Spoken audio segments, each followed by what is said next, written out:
السلام علیکم ورحمۃ اللہ وبرکاتہ۔ اعوذ باللہ من الشیطان الرجیم، بسم اللہ الرحمن الرحیم۔ یا اہل الکتاب قد جاءکم رسولنا یبین لکم علی فترۃ من الرسل ان تقولوا ما جاءنا من بشیر ولا نذیر فقد جاءکم بشیر ونذیر واللہ علی کل شیء قدیر۔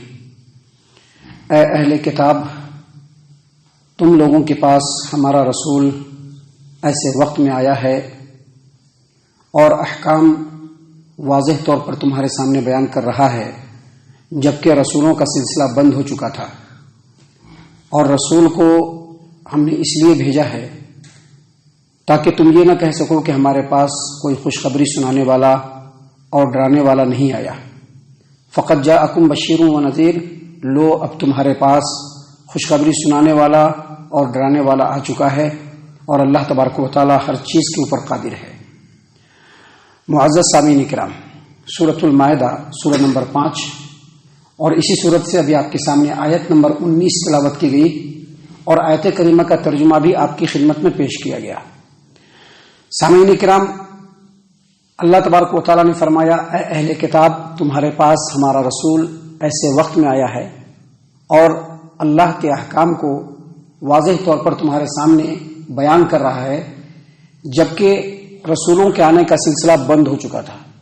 معزز سامعین کرام، محمد عربی صلی اللہ علیہ وسلم کی امت سے پہلے اس روئے زمین پر جو بڑی امت تھی وہ اہل کتاب یہودی اور عیسائی لوگ، اور یہودی اور عیسائی لوگ جو اہل کتاب ہیں یہ بنی اسرائیل ہیں، اور بنی اسرائیل میں جب اللہ تبارک و تعالی رسولوں کو مبعوث فرماتا تھا تو ایک ہی وقت میں کئی رسول آتے تھے، کئی انبیاء آتے تھے ایک ہی زمانے میں۔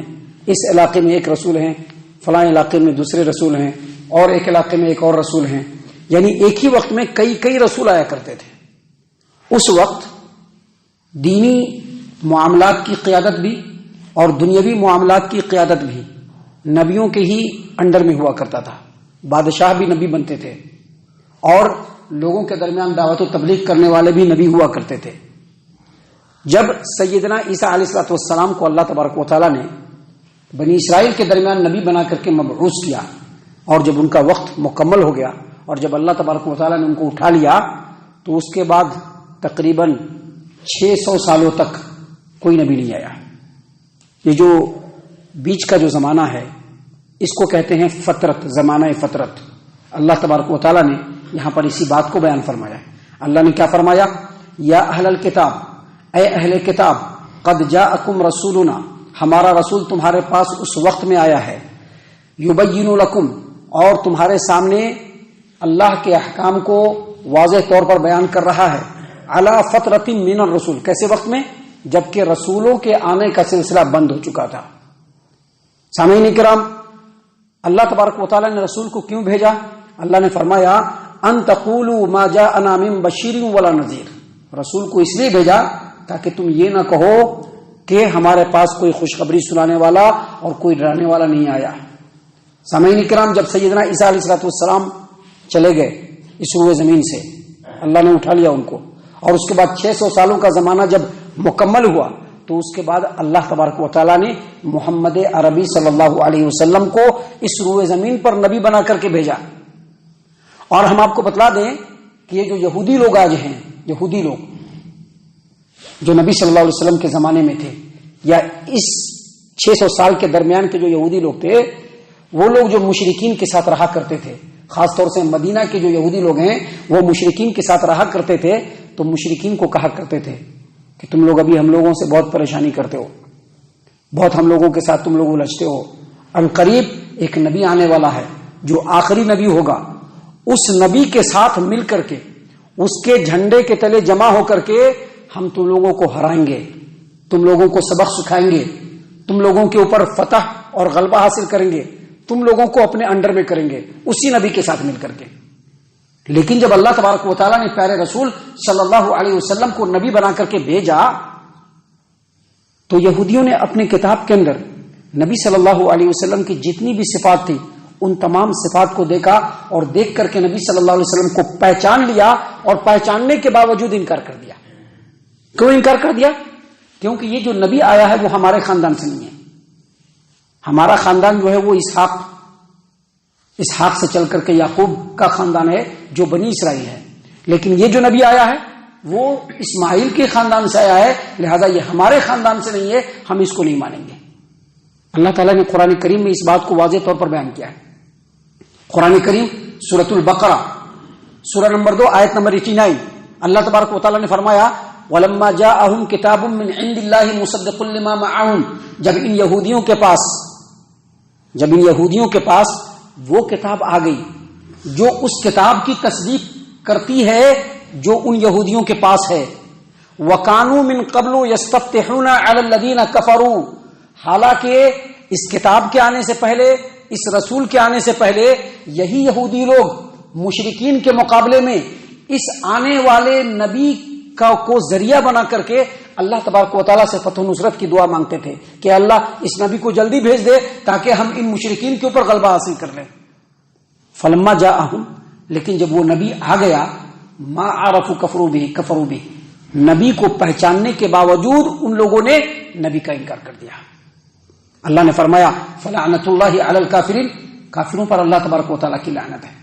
تو اللہ تبارک و تعالیٰ نے یہاں پر اسی بات کو بیان کیا یہودیوں کو کہ چونکہ وہ ماننے کے باوجود، نبی صلی اللہ علیہ وسلم کو پہچاننے کے باوجود نبی صلی اللہ علیہ وسلم کا انکار کیا، تو اللہ تبارک و تعالیٰ نے کہا کہ دیکھو ہم نے رسول اس لیے بھیجا ہے ان تقولوا ما جاءنا من بشیر ولا نذیر کہ تم یہ نہ کہو کہ ہمارے پاس کوئی ڈرانے والا اور کوئی خوشخبری سنانے والا نہیں آیا. ہم نے نبی صلی اللہ علیہ وسلم کو بھیج دیا ہے، ان کے ساتھ کتاب کو بھیج دیا ہے، ان کے ساتھ مکمل تعلیمات کو بھیج دیا ہے، پورے نظام کو بھیج دیا ہے. اگر اس کے باوجود تم اس نبی کا انکار کرتے ہو تو سمجھ لو کہ اس کے لیے کوئی عذر نہیں ہے. جو اللہ تبارک و تعالیٰ ہر چیز کے اوپر قادر ہے وہ اللہ تبارک و تعالیٰ تم کو سزا دینے پر بھی قادر ہے. اللہ نے اسی بات کو یہاں پر بیان فرمایا کہ فقط جاءکم بشیر و نذیر تمہارے پاس خوشخبری سنانے والا اور ڈرانے والا آ چکا ہے، اور اگر اب تم نہیں مانو گے تو اللہ تبارک و تعالیٰ تم کو عذاب دینے پر بالکل قادر ہے. تو جس طرح سے یہودیوں نے انکار کیا کیونکہ ان کے خاندان سے نہیں تھے، ویسے ہی عیسائیوں نے بھی نبی صلی اللہ علیہ وسلم کو دیکھنے کے بعد، آپ کی نبوت کو پہچاننے کے بعد بھی اکثر لوگوں نے آپ صلی اللہ علیہ وسلم کا انکار کر دیا ہے. اللہ نے ایسے ہی لوگوں کو یہاں پر وارننگ دی ہے کہ اللہ تبارک و تعالیٰ تم کو مکمل عذاب دینے کے اوپر قادر ہے. سامعین کرام، یہاں پر بتلانا یہ مقصود ہے کہ حق کو پہچاننے کے بعد انکار کرنے والوں کی تعداد صرف اسی زمانے میں نہیں، مسلمانوں کے اندر بھی ہے. مسلمانوں میں بھی ایسے لوگ، ایسی جماعتیں موجود ہیں جو حق جانتے ہیں. وہ جانتے ہیں کہ اللہ کا کلام ہے، یہ برحق ہے. وہ جانتے ہیں کہ نبی اکرم صلی اللہ علیہ وسلم اللہ کے رسول ہیں اور ان کی تعلیمات کو اللہ نے محفوظ کر دیا ہے جو احادیث کی شکل میں اس روئے زمین پر موجود ہے. لیکن اس کے باوجود، حق کو پہچان لینے کے باوجود، وہ لوگ دنیاوی مفاد کی خاطر اپنے اپنے فکر سے جڑے ہوئے ہیں. جو ان کی فکر ہے اس سے چمٹے ہوئے ہیں، اور جو خاص طور سے علماء ہیں وہ اپنی فکر سے چمٹے ہوئے ہیں، جن کو دیکھ کر کے عوام بھی ان کے پیچھے گمراہی کے راستے پر چل رہے ہیں. اللہ تبارک و تعالیٰ نے اس آیت کریمہ کے ذریعے سے ان لوگوں کی بھی تنبیہ کیا ہے کہ یا تو حق کو قبول کرو یا آخرت میں اللہ تبارک و تعالیٰ تم لوگوں کو بھی عذاب دینے کے اوپر مکمل قدرت رکھتا ہے. ہم اللہ تعالیٰ سے دعا کرتے ہیں کہ اللہ تبارک و تعالیٰ ہم تمام کو حق کو پہچاننے اور حق کو پہچان لینے کے بعد حق کے اوپر عمل کرنے کی توفیق عنایت فرمائے. آمین. اللہ تعالیٰ ہم تمام کو صحیح معنوں میں پکا سچا مومن مسلمان بنائے. اللہ اور اس کے رسول صلی اللہ علیہ وسلم کی اطاعت و فرما برداری کرنے والا بنائے. صحابہ کرام رضی اللہ عنہم کے طریقے پر چلنے والا بنائے.